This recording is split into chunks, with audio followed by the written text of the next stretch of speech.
in 2019, the first time capsule buried by Stumpy Sanderson and his gang of mischievous working-class boys, and which was actually an old Watney's Party 7 can, was unearthed. Then in 2023, the second time capsule, which was an old Courage Jackpot Bitter Party can, was discovered.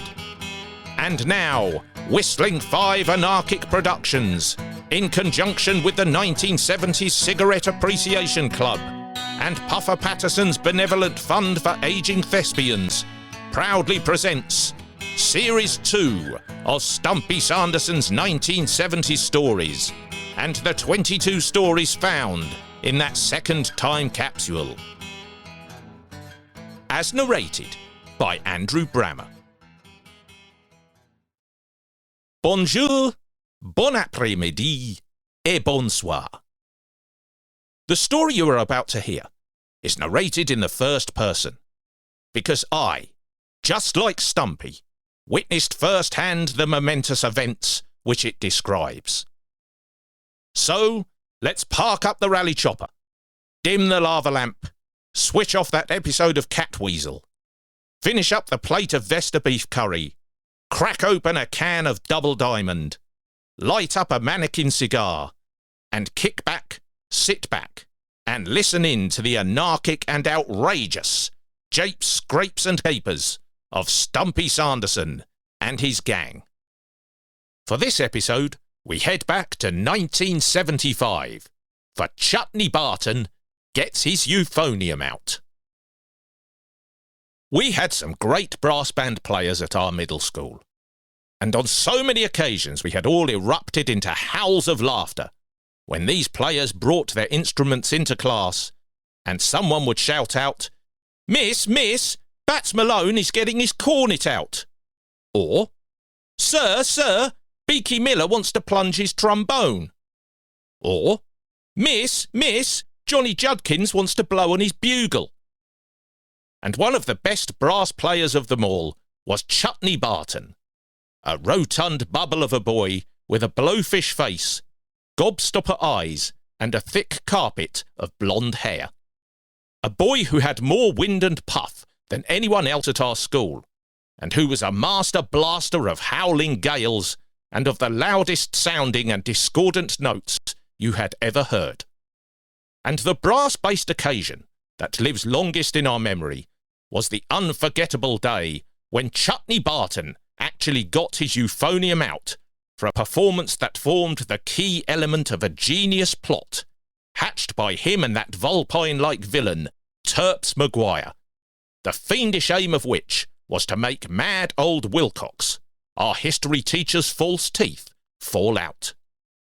Now, mad old Wilcox, that streak of a figure with his crazy blackbird's nest hair, wild eyes, and extraordinary gesticulating arm movements, as well as his obvious insanity, had an unenviable reputation as being one of the softest teachers at our school, and someone totally unable or unsuited to being able to control rowdy pupils.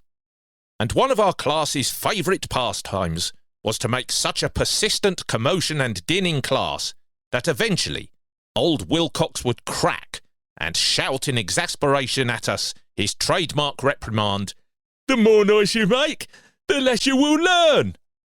At which point, amidst all his indignant spluttering, his set of false teeth would suddenly drop and then very nearly fall out.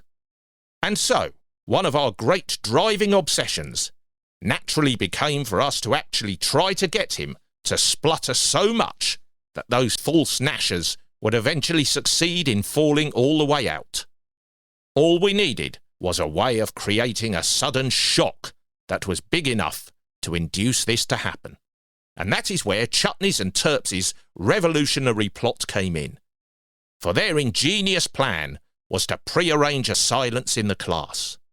And then, while old Wilcox was preoccupied at the blackboard, Chutney, his euphonium in his hands, would creep right up behind, stand on a chair silently carried by Turps, and then, using all the considerable wind and puff he could muster, would blare a deafening and cacophonous blast of discordant and disharmonious notes. Turps and Chutney reasoned that the infernal racket would cause such shock, tremor, and terror on an unsuspecting old Wilcox that he would splutter to such a degree that surely those false teeth would drop and fall out. The only potential flaw with the plan was that we needed to hope that that brutal overseer of a headmaster, Mr Jensen, would not be on one of his random corridor patrols, on the listen and lookout for the sounds of any anarchy or lunacy that may be emanating from any classrooms. So, the scene was set, and the time of the crime was primed. Wednesday afternoon, and everything started like clockwork as we all filed into class. Silent, obedient, orderly. And then, having sat down at our desks, we studiously listened and took notes, everyone trying their very best to look engrossed. At first, mad old Wilcox was suspicious, but his manner changed to one of delight as he began to realise that perhaps at last our class was finally being absorbed in a subject and were actually enjoying being open to learning. Particularly when Stumpy spoke for all of us and said, "This is fascinating, sir. We are all really interested in the history of the Sultan Mohammeds of the Ottoman Empire." "That is wonderful to hear, class," responded a clearly overjoyed Wilcox. But, after 15 minutes or so, something was going wrong with the plan. For instead of going to the blackboard, as was his usual practice, mad old Wilcox was instead alternating between sitting at his desk, lecturing upon Ottoman history, and pacing around the room, gesticulating with those wild arms, and fervently and passionately expounding on the history of the Ottoman sultans. Stumpy, me, Chutney, and Turps looked at each other. We needed to do something, and fast. It was then that Stumpy had a brainwave, and put up his hand. "Sir, can you please list all the sultans on the blackboard for us? Put all the dates when they ruled, list their main achievements, and then call them out to us as you write them." Old Wilcox peered with his wild eyes. "Yes, of course. Good idea, Sanderson." And, picking up a piece of chalk, he turned to the large blackboard. In the silence of the class, the only sound was the squeaking of the chalk on the board, and the back-to-us voice of old Wilcox, as he started to recite and write the names and dates of rule of the 6 sultans we were learning about. At the second sultan, Chutney started removing his euphonium from its case, the assassin unsheathing his weapon of choice. By the third sultan, he had it ready, holding it in both of his podgy hands, now standing up from his chair which had been picked up by Turps. By the fourth, Chutney and Turps had crept the short distance from their desks to get into position, old Wilcox's voice hiding any noises from the stealthy tread of their clerk's commando shoes. By the fifth, Chutney was in position, standing on the chair, literally just out of touching distance behind mad old Wilcox, who still hadn't heard a thing. We were all on tenterhooks, everyone holding their breath in anticipation. At the 6th sultan, Chutney moistened his lips, and, putting them to his mouthpiece, now bent forward so that the end of his euphonium was pointing straight at old Wilcox. And then, with ear-splitting volume, he blew the loudest and most horrible mid-range E, holding it for a full breath's duration. The sound was hideous. We had never heard a noise like it. Even though we were all behind the terrible sound Chutney was blasting out, it seemed like the very classroom floor was juddering, and that the swirling vortex of air being created was interfering with the atmospheric structure of the room itself. Luckily, all the wind and loud volume was being expelled in the direction of old Wilcox, but even so, the blasting was so intense that it was actually drowning out our laughter and guffaws, and some of the more delicate members of our class had to cover their ears. As soon as that first dreadful note blasted forth, old Wilcox gave a massive jump, convulsing like a speared tarantula, dropping his chalk, arms and legs splayed wide in a great gangly X shape, his black bird's nest hair shooting up as if he had been electrocuted. It actually seemed that he was being pinned mid-air in suspended silhouetted animation by the force of the foul devil's wind that was being expelled by Chutney. And then Chutney hit his appalling second note, rising to a higher F and creating the most horrible minor ninth, that most dissonant of musical intervals, again holding this note for the full length of a breve. He was now blowing so hard that his large round face started to resemble a hideously inflated and malevolent cherub, turning such a deep mercury red that we thought his head was going to explode, his eyes bursting out from his head like great white organ stoppers, wispy blonde hair moving up and down like an inflatable toupee.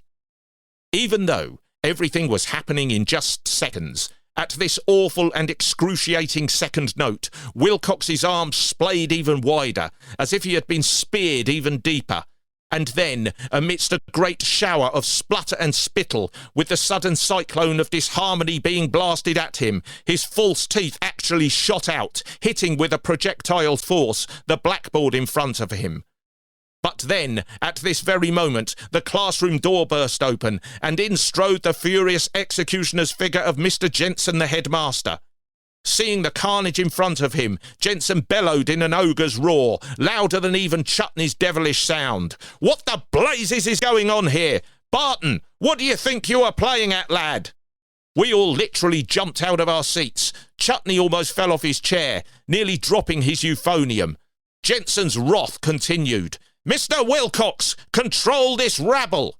And with that, old Wilcox, now magically freed from the evil spell of Chutney's dreadful notes, spun round, bird's nest hair even wilder, looking like he had sat through a tornado or sitting on an electric chair, waved his arms wildly above his head, and in a torrent of toothless spittle shouted, "The harder you make, the less you will learn!"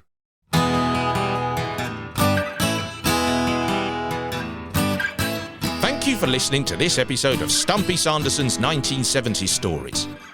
And please don't forget to check out the other stories from Series 2 and Series 1. You can also follow Stumpy Sanderson's 1970 Stories on Facebook, where you can keep up to date with all the news about live shows and other Stumpy events. There's also the website, www.stumpysanderson.co.uk. and the Stumpy Sanderson's 1970 Stories YouTube channel.